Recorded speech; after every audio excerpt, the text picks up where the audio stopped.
नमस्कार साथियों, जय हिंद। मेरा नाम है प्रीतेश जोशी और आप सभी का स्वागत है कक्षा 10 की इन क्लासेस में। तो कैसे हैं आप लोग? आशा करता हूँ ठीक होंगे, बढ़िया आपकी तैयारी चल रही होगी। आज हम चर्चा करने वाले हैं सामाजिक विज्ञान विषय के अध्याय नंबर 8 की तरफ, जो कि हमें कहानी बताता है पुनर्जागरण और समाज सुधार आंदोलन के बारे में कि किस प्रकार अब भारत के अंदर भी पुनर्जागरण हो रहा था। समाज के अंदर, धर्म के अंदर जो कुरीतियां थी उनको खत्म करने के लिए आवाजें उठाई जा रही थी, आंदोलन चलाए जा रहे थे, जो कि समाज सुधार आंदोलन के तौर पर जाने जाते हैं। तो चलिए हम परिचय समझने की कोशिश करें। अगर मैं पूरी तरीके से कहता हूं कि 19वीं और साथ साथ में 20वीं शताब्दी में 19वीं और साथ साथ में 20वीं शताब्दी में हमें कुछ ऐसे आंदोलन देखने को मिलते हैं जिनका मुख्य ध्येय यह था कि साहब जो हमारा समाज है और साथ साथ में हमारा धर्म है, उन दोनों के अंदर जो कुरीतियां आ चुकी थी, उन कुरीतियों को कम करने के लिए जो आंदोलन चलाए गए उनको हम समाज सुधार आंदोलन के तौर पर कहते हैं। और उसके अंदर जिनका योगदान था, उसके अंदर जिनकी भूमिका थी, उनको हम समाज सुधारक यानी सोशल रिफॉर्मर्स के तौर पर कहते हैं। आपने समाज सुधारकों को कभी ना कभी किसी किताब के अंदर या उनके अखबार के अंदर उनके नाम सुने होंगे कि सब पहले के टाइम पर ऐसी स्थिति थी, इनका इस प्रकार ऐसे योगदान था। तो हम यहाँ पर पूर्णतः चर्चा करेंगे समाज सुधारकों के बारे में, और समाज सुधारकों के माध्यम से ही हम समझने की कोशिश करेंगे कि 19वीं और 20वीं शताब्दी के अंदर जो कुरीतियां थी उनको कम करने के लिए आंदोलन किस प्रकार चलाए गए, क्या उनके कारण थे, उनका परिचय क्या था और किस प्रकार उससे समाज जो है उसके अंदर बहुत बड़ा बदलाव हमें देखने को मिला। तो चलिए समाज सुधारक की कड़ी में सबसे पहले बात करते हैं राजा राम मोहन रॉय के बारे में। तो एक बेसिक सा मैं परिचय आपको यहाँ पर राजा राम मोहन रॉय के बारे में देता हूँ। राजा राम मोहन रॉय का जन्म जो है वो बंगाल के अंदर होता है और वो एक अच्छे परिवार से बिलोंग करते थे। अच्छे परिवार होने के नाते उनकी शिक्षा बढ़िया हुई, पर स्थिति ये हुई कि जो उनके बड़े भाई थे जिनका नाम था जगमोहन, उनकी मृत्यु हो जाती है। अब जब उनकी मृत्यु हो जाती है तो उनकी भाभी सती हो जाती है। अब भाभी सती हो जाती है तो उनको ये चोट पहुंचती है कि ये प्रथा ऐसी है जो लोगों की जान ले रही है, इसके खिलाफ जो है वो कभी ना कभी आंदोलन जरूर चलाएंगे। राजा राम मोहन रॉय बड़े पढ़े लिखे आदमी थे, वो ईस्ट इंडिया कंपनी में मुंशी के तौर पर नौकरी भी करते हैं और बाद में हमें देखने को मिलता है अपना पूरा समय ब्रह्मो समाज, जो कि समाज सुधार के लिए उन्होंने एक बड़ा इंपॉर्टेंट समाज बनाया था, उसके लिए पूरी तरीके से लगा देते हैं। राजा राम मोहन रॉय तगड़े भाषाविद थे, यानी उन्हें काफी सारी भाषाओं का यहाँ पर ज्ञान था। तो चलिए हम शुरू करते हैं और चर्चा करते हैं राजा राम मोहन रॉय के बारे में। इनका जन्म 22 मई 1772 को बंगाल के हुगली जिले में राधानगर नामक गांव में हुआ। वे एक संभ्रांत परिवार से हुए। ये बचपन से ही मेधावी थे। इन्हें अरबी, फारसी, संस्कृत, फ्रेंच, ग्रीक, लैटिन और हिब्रू आदि भाषाओं का अच्छा ज्ञान था। यानी राजा राम मोहन रॉय थे एक बड़े प्रमुख तौर पर भाषाविद थे, लिंग्विस्ट थे, भाषाओं का तगड़ा उनको ज्ञान था। हम यहाँ पर देख सकते हैं 1821 में उन्हें बंगाल में संवाद कौमुदी तथा 1822 के अंदर फारसी भाषा में मिरातुल अखबार और अंग्रेजी भाषा में ब्रह्मनिकल नाम की एक पत्रिका जो है उसका प्रकाशन किया। और इन्हीं कारणों की वजह से राजा राम मोहन रॉय को भारतीय पत्रकारिता का जनक भी कहा जाता है। भारतीय पत्रकारिता का जनक भी कहा जाता है, जनक भी कहा जाता है। उन्होंने 1817 के अंदर कलकत्ता में हिंदू कॉलेज और 1822 में एंग्लो हिंदू स्कूल और 1825 के अंदर वेदांत कॉलेज की स्थापना करी। यानी अगर मैं कहूं शैक्षणिक तौर पर भी राजा राम मोहन रॉय का बड़ा इंपॉर्टेंट योगदान था, और वो इंपॉर्टेंट तौर पे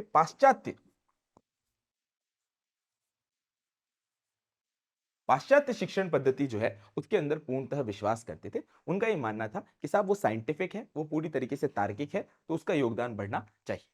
आगे हम चर्चा करते हैं समाज सुधार से रिलेटेड उनके जो भी गतिविधियां की उनकी। भारतीय समाज में व्याप्त जाति प्रथा, साथ साथ में बहु विवाह, बाल विवाह, सती प्रथा जैसी कुरीतियों का भारतीय शास्त्रों के आधार पर विरोध किया। 4 दिसंबर 1829 में लॉर्ड विलियम बेंटिक ने अधिनियम पारित कर सती प्रथा को अवैध घोषित किया गया। अब यहां पर उस समय पर जो गवर्नर जनरल थे उनका नाम था लॉर्ड विलियम बेंटिक, पर विलियम बेंटिक के ऊपर प्रभाव किसका पड़ा, इसके लिए आंदोलन किसने चलाया, तो साहब राजा राम मोहन रॉय को यहां पर पूर्णतः श्रेय देना चाहिए, जिसे उनके प्रभावों की वजह से विलियम बेंटिक 1829 के अंदर जो है वो सती प्रथा अधिनियम, जिसे कहा जाता है अधिनियम 17, जिसे कहा जाता है अधिनियम 17 जो है वो पूर्णतः पारित किया। और जो सती प्रथा थी, जो समाज की उस समय की सबसे बड़ी कुरीति थी जिससे लोगों की मौत हो रही है हमें देखने को मिल रहा है, वो सती प्रथा को पूर्णतः यहां पर खत्म कर दिया जाता है। इसमें बड़ा इंपॉर्टेंट योगदान था। बाल विवाह जैसी कुप्रथा का विरोध किया और जिसके परिणाम स्वरूप कालांतर में शारदा एक्ट पास किया गया, जिसमें विवाह हेतु बालक व बालिकाओं की आयु जो है वो निर्धारित की गई। कि साहब इन्होंने बाल विवाह जैसी कुप्रथा का है पूर्णतः हमें देखने को मिलता है विरोध किया। और ये राजा राम मोहन रॉय द्वारा नहीं, लेकिन उनके बाद में हमें देखने को मिलता है हरविलास शारदा के प्रयासों से शारदा एक्ट जो यहाँ पर पूर्णतः पारित किया गया।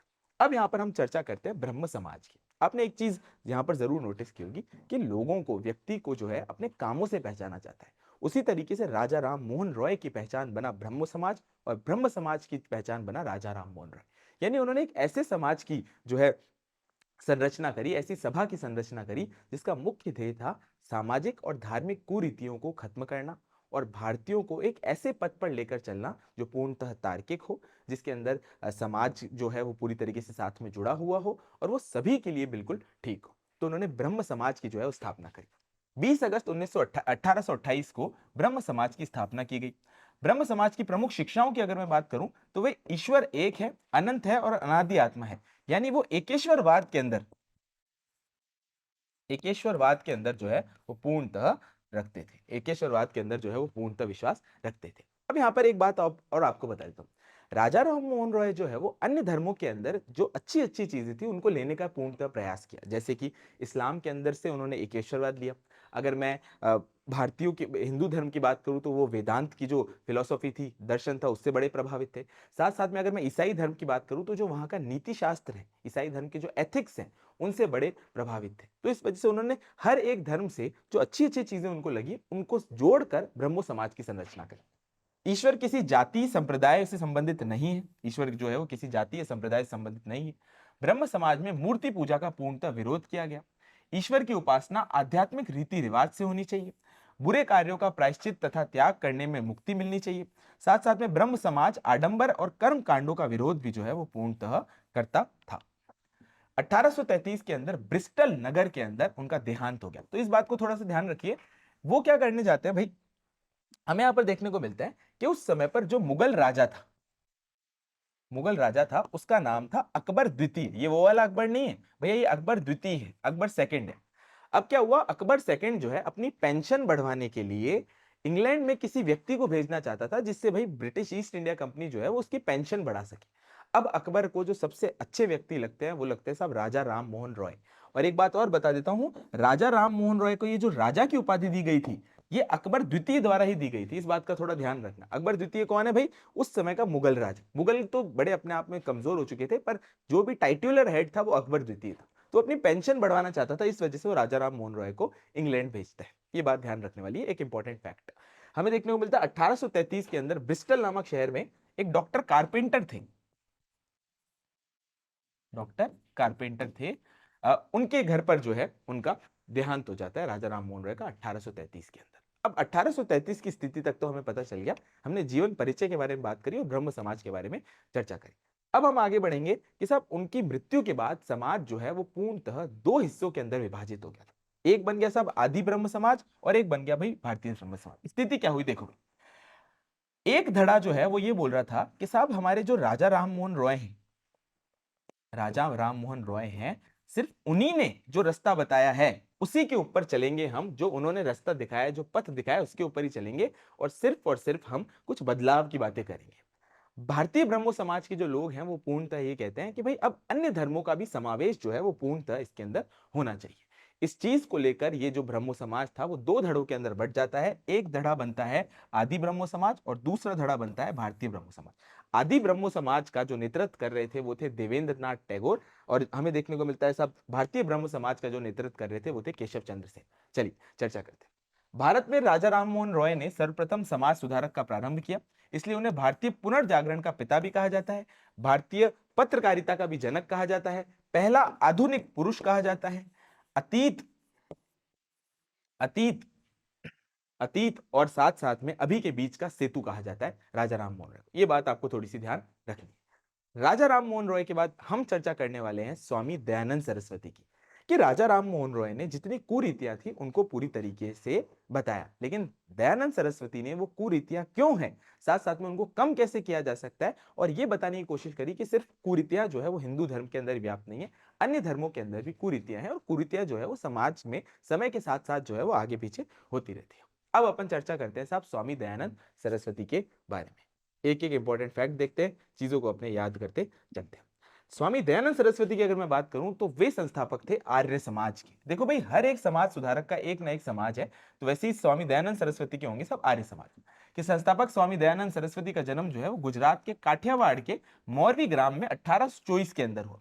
वे एक प्रतिष्ठित औदिच्य ब्राह्मण परिवार के अंदर थे। इनके बचपन का नाम जो था वो मूल शंकर था। भाई दयानंद सरस्वती तो उनके गुरु द्वारा नाम दिया गया, जब उनको गुरु जो है पूरी तरीके से शिक्षा मिलती है। उनका जो बचपन का नाम था, वास्तविक नाम था, वो था मूल शंकर।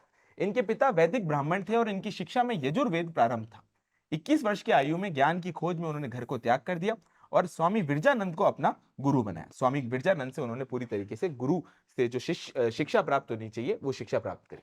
उन्होंने 1874 के अंदर सत्यार्थ प्रकाश के ग्रंथ की रचना करी और उनका नारा था वेदों की तरफ लौटो। उनका नारा था वेदों की तरफ लौटो।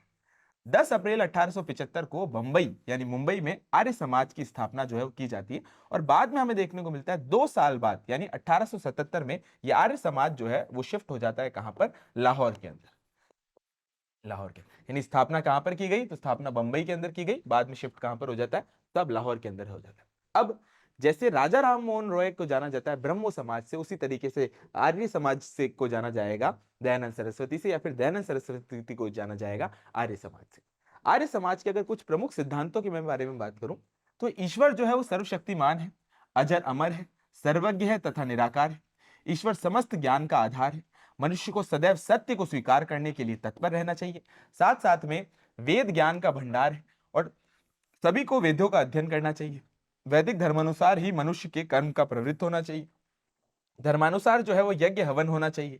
निराकार ब्रह्मा की उपासना करनी चाहिए। ऐसी सारी सारी बातें जो है वो इंपॉर्टेंट तौर पे आर्य समाज करता है। इनके अलावा विश्व कल्याण की कामना की ओर अग्रसर रहना चाहिए।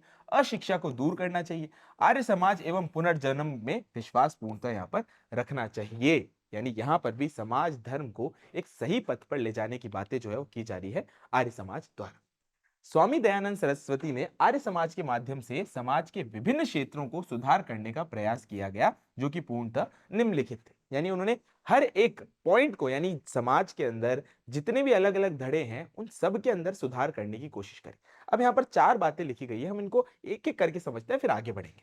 सबसे पहले हम देखेंगे साहब धार्मिक क्षेत्र के अंदर। तो दयानंद सरस्वती ने बोला कि साहब ये जो कुरीतियां सनातन धर्म के साथ जुड़ी हुई हैं, ये सनातन धर्म की नहीं है। ये वेदों में कोई कुरीतियां नहीं थी, ये तो बाद में मध्यकालीन भारत के दौरान या प्राचीन काल के अंत समय में हमें देखने को मिलता है। इन कुरीतियों का धर्म से पूर्णतः जुड़ाव हो जाता है। तो सबसे पहले तो ये बात समझाने की कोशिश करी। साथ साथ में उन्होंने ये बताया कि साहब जो असली धर्म है वो है वेद। तो कहां चलो भैया, वेदों की तरफ लौटो, बैक टू वेदास। ये उन्होंने पूर्णतः बात करी। धर्म को लेकर उन्होंने जितनी भी कुरीतियां थी उनको खत्म करने की कोशिश करी और यह भी समझाने की कोशिश करी कि चाहे कोई सा भी धर्म हो, चाहे ईसाई धर्म हो या इस्लाम धर्म हो, कुरीतियां जो है वो समय के अनुसार जुड़ जाती हैं। ये हमारी जिम्मेदारी है, समाज की जिम्मेदारी है कि उन कुरीतियों को खत्म किया जाए। तो धार्मिक क्षेत्र में ये बात कही। दूसरी साहब सामाजिक क्षेत्र के अंदर, सामाजिक क्षेत्र में उन्होंने जितनी भी कुरीतियां थी, जैसे अगर मैं यहां पर बात करूंगा जाति प्रथा, कि भाई जाति के आधार पर आप किसी के साथ भेदभाव नहीं कर सकते हो। अगर आप कर रहे होगे तो आप समाज के अंदर वैमनस्य की भावना बढ़ाओगे, साथ साथ में समाज के अंदर कटाव की भावना बढ़ेगी, और अगर कटाव की भावना बढ़ेगी तो समाज जो है वो स्थिर और एकता के साथ नहीं रह पाएगा। यानी सामाजिक क्षेत्र के अंदर भी उन्होंने काफी ऐसे बदलाव करने की कोशिश करी जो लोगों के लिए बड़े महत्वपूर्ण थे। शैक्षणिक क्षेत्र के लिए उन्होंने कहा कि साहब शिक्षा की पद्धति जो है वो वैदिक पद्धति होनी चाहिए, यानी वेदों के अनुसार जो शिक्षा बात की गई है वो पूरी तरीके से होनी चाहिए। साथ साथ में जो पाश्चात्य शिक्षा है, उसकी जो साइंस है, उसका भी पूरी तरीके से जुड़ाव होना चाहिए। और दयानंद सरस्वती के अलावा मैं बात करता हूं उनके जो अनुयायी थे, उन्होंने बाद में दयानंद एंग्लो वैदिक कॉलेजेस, डीएवी स्कूल्स जो हैं, डीएवी कॉलेज जो हैं, उनकी स्थापना करी। तो इसमें भी योगदान था।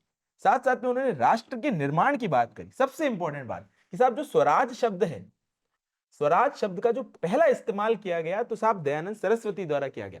उनका यह कहना था कि साहब बुरे से बुरा भारतीय राजा जो है वो अच्छे से अच्छे विदेशी राजा से बहुत ज्यादा सही है। तो भाई भारतीय राजा होना चाहिए, अगर उसके अंदर कमियां हैं तो उनको दूर किया जा सकता है, लेकिन विदेशी राजा होगा तो उसकी कमियों को कभी भी दूर नहीं रह पाएंगे और अपनत्व का भाव जो है वो वहां पर नहीं आ पाएगा। साथ साथ में उन्होंने हिंदी भाषा के लिए, हिंदी को एक राष्ट्रीय भाषा के दर्जा, राजकीय भाषा के दर्जा जो है वो पूर्णतः देने की बात करी कि साहब ये हमारे अंदर एकता की भावना लेकर आएंगी, जो कि राष्ट्रीय स्तर के लिए बड़ी इंपॉर्टेंट, ये चीजें करी। अब पहले अपन धार्मिक क्षेत्र की बात कर लेते। स्वामी दयानंद सरस्वती ने समाज में व्याप्त मूर्ति पूजा, जाति प्रथा, कर्मकांड, आडंबर, कन्यावध आदि कुरीतियों का विरोध किया तथा एकेश्वरवाद, यज्ञ, हवन और साथ साथ में सत्कर्म पर आधारित नैतिक जीवन पर पूर्णतः बल दिया। सामाजिक क्षेत्र की अगर मैं बात करता हूं तो उन्हें जाति प्रथा के पूर्णतः विरोधी थे। उन्होंने कहा कि साहब सामाजिक समानता जो है वो पूर्णतः होनी चाहिए, इसका वो समर्थन करते थे। समाज के अंदर व्याप्त बहुविवाह, बाल विवाह, पर्दा प्रथा का डटकर विरोध किया तथा विधवा विवाह का पूर्णतः समर्थन किया। अब आप ये चीज इमेजिन करो कि उस समय पर जब हमारा समाज जो है, आज भी हम बदलाव की तरफ चल रहे हैं, आधुनिक युग की तरफ अग्रसर है, लेकिन उस समय पर कितना जो है स्थिति कितनी दयनीय थी। हमें देखने को मिलता था कि विधवा विवाह को लेकर जो है पूर्णतः लोग लड़ रहे थे और दयानंद सरस्वती ने भी उसमें बड़ी इंपॉर्टेंट और महत्वपूर्ण भूमिका निभाई। शुद्धि आंदोलन चलाया गया। मध्यकाल में जो लोग परिस्थिति वश जो है हिंदू धर्म छोड़कर इस्लाम धर्म या ईसाई धर्म में चले गए थे, उन्होंने शुद्धि आंदोलन के माध्यम से पुनः हिंदू धर्म के अंदर जो है वो लाया गया। यानी ये बड़ा इंपॉर्टेंट है, क्वेश्चन यहाँ से पूर्णतः बन सकता है कि सब शुद्धि आंदोलन क्या था। तो परिस्थिति वश अगर कोई व्यक्ति हिंदू धर्म छोड़कर किसी अन्य धर्म की तरफ चल गया है तो शुद्धिकरण करके उनको अन्य धर्म की, पर बाद में हमें देखने को मिलता है कि इससे इससे हमें देखने को मिलता है कि स्थिति जो है वो एक अलग तरफ जाने लगी, ये भी देखने को मिलता है। नेक्स्ट है साहब शैक्षणिक क्षेत्र। स्वामी दयानंद सरस्वती ने अपने विचारों को शिक्षण संस्थाओं के माध्यम से प्रचारित किया। उनके द्वारा जो है वो स्थापित डीएवी स्कूल्स और कॉलेजेस व गुरुकुल जो है वो विशेष रूप से उल्लेखनीय है, बड़ा इंपॉर्टेंट योगदान। इन शिक्षण संस्थाओं में सभी विषयों के साथ साथ में संस्कृत और वेदों पर विशेष ध्यान जो है वो दिया जाता था, ये ध्यान रखने को मिला। चौथा इंपॉर्टेंट पार्ट है साहब राष्ट्रीय निर्माण। तो आर्य समाज ने समाज में राजनीतिक जागृति का फैलाने का कोशिश करी। स्वामी दयानंद सरस्वती ने ही सर्वप्रथम स्वराज शब्द का प्रयोग किया तथा हिंदी को राष्ट्रभाषा का दर्जा जो है स्वीकार किया था कि हिंदी को जो है राष्ट्रभाषा होगी, क्योंकि जैसे यूरोप के अंदर भाषा के आधार पर लोग जुड़े हुए, हिंदी को भी अगर जोड़ा जाएगा तो पूरे के पूरे देश को हिंदी जोड़ने की ताकत रखती है। उन्होंने ही विदेशी वस्तुओं के बहिष्कार तथा स्वदेशी वस्तुओं का पर अपनाने का जोर दिया और आगे चलकर हमारे राष्ट्रीय आंदोलन का अंग बने। 30 अक्टूबर 1883 को अजमेर में स्वामी दयानंद सरस्वती का स्वर्गवास हो जाता है, जो कि हमें देखने को मिलता है कि अपने आप में समाज सुधार आंदोलन के अंदर बहुत बहुत बड़ी क्षति के तौर पर देखने को मिलता है। अब जब स्वामी दयानंद सरस्वती की बात हो गई तो चलिए हम बात करते हैं स्वामी विवेकानंद की तरफ। देखो, राजा राम मोहन रॉय हो और साथ साथ में दयानंद सरस्वती जी हो, इन सभी ने सामाजिक कुरीतियों के लिए काम किया। लेकिन अगर मैं कहूं कि साहब विदेशों के अंदर, या मैं कहूंगा साहब पूरे के पूरे विश्व के अंदर सनातन धर्म का परचम लहराने के अंदर सबसे बड़ा योगदान दिया, भारत की संस्कृति बताने का जो सबसे बड़ा योगदान दिया, तो साहब वो स्वामी विवेकानंद ने दिया। स्वामी विवेकानंद जब शिकागो जाते हैं, विश्व धर्म संसद चल रहा था, वर्ल्ड रिलीजियस पार्लियामेंट चल रहा था, उसके अंदर जब वो अपनी बात रखते हैं और शुरुआत करते हैं, मेरे प्रिय भाइयों बहनों, तो पूरी की पूरी दुनिया जो है एक अपनत्व के, एक भाईचारे के भाव में पूरी तरीके से लपेट लेते हैं और तालियों की गड़गड़ाहट से स्वामी विवेकानंद का वहां पर स्वागत किया जाता है। तो सोचो भैया, विश्व के अंदर भारत की एक अलग इमेज बनाने के अंदर स्वामी विवेकानंद का बहुत इंपॉर्टेंट योगदान था कि साहब भारत जो है वो अध्यात्म का देश है, दूसरे देशों से आए हुए लोग भारत को क्या अध्यात्म सिखाएंगे। चलिए चर्चा करते हैं स्वामी विवेकानंद की।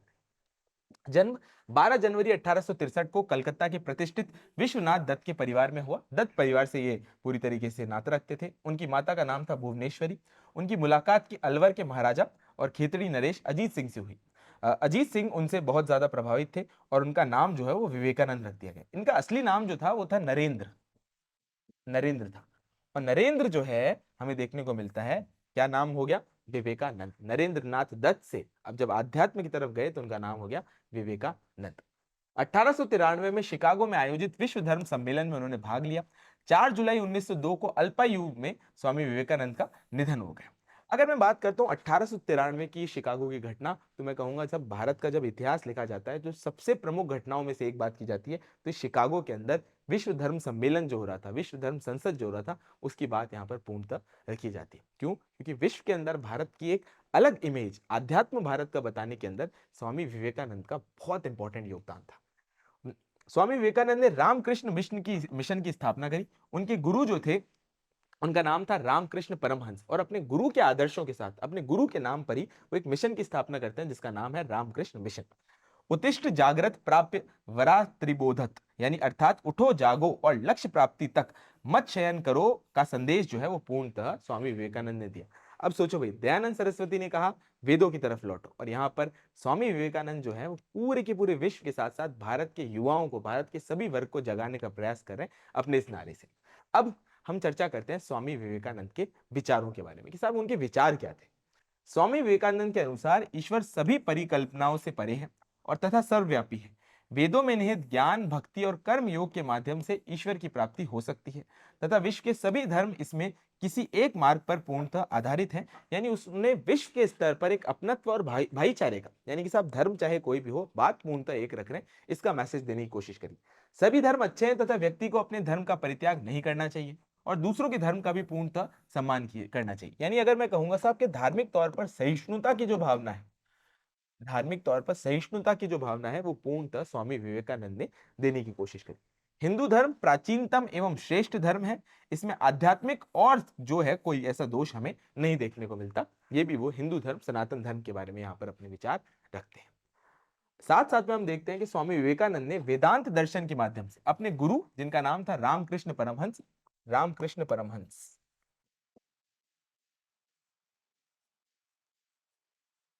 रामकृष्ण परम, उनसे वेदांत की विचार लेकर उन्होंने वेदांत के माध्यम से हिंदुओं में आत्मगौरव जागृत करने का प्रयास किया। देखो स्थिति यहां पर देखो, मैंने आपको कहा कि अंग्रेज जो है वो भारत को ऐसे समझते थे, ये तो सांपों का देश है, सपेरों का देश है, ये पूरी तरीके से एक बर्बर देश है, एक बर्बर सभ्यता है। लेकिन स्वामी विवेकानंद ने हिंदुओं के अंदर, या मैं कहूंगा सब देशवासी, सभी देशवासियों के अंदर जो है वो एक आत्मविश्वास का विचार डालने की कोशिश करी कि भाई तुम्हारा धर्म, तुम्हारा समाज, तुम्हारी सभ्यता किसी से भी कमजोर नहीं है।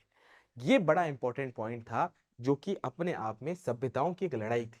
हमेशा भारत को जो है वो कमजोर, दयनीय स्थिति में बताया जा रहा था, लेकिन स्वामी विवेकानंद के इस आदर्श से अब भारत जो है पूर्णतः बदलने वाला था।